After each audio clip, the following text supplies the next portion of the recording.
Lycaon and his sons kino mukiraba nnyo.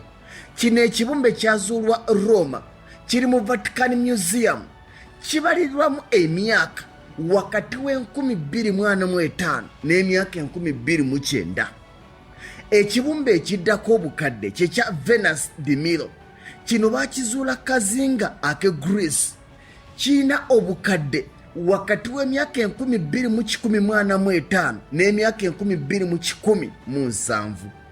Mu kifo ekyomunaana mulimu ekibumbe kya Hams and the Infant Dinosaurs.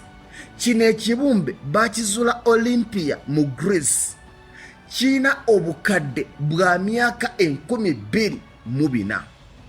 Ekiddako awo bakiyita Chariot of Delphi, kino baakizuula Greece, kirina obukadde bwa myaka wakati w'2496 n'emyaka 25,000. Uwanje ekibumbe ekikwata eky'omukaaga kye kya Great Sphinx of Giza, kino ekibumbe baakizuula mu limestone, kirina obukadde wakati w'emyaka 43 n'emyaka 45. Ffe tubala 223. Waliwo ekizimbe kya Ayin Gazal statues.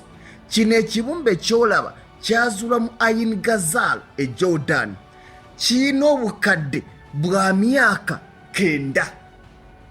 Bwe tuva ku ekyo genda ku Venus of Dawn Vestonis, kino kyo kyazuulwa mu Czech Republic, kirina obukadde wakati w'emyaka 25,000 n'emyaka 29,000. Ekyo bw'okivaako mu kifo ekyokusatu mulimu Venus of Willendorf. Kino ekibumbe baakizuula mu Lower Australia, kirina obukadde wakati w'emyaka 25,000 n'emyaka 30,000. Mu kifo ekyokubiri mu bibumbe ebisinga obukadde era ne mu kifo ekisooka mulimu ebibumbe 2. Ekibumbe ekisooka kye kya Venus of Hornfels, ekibumbe ekyokubiri kye kya Lion Man. Bibalirirwamu emyaka obukadde, ffe twakabala emyaka 2023.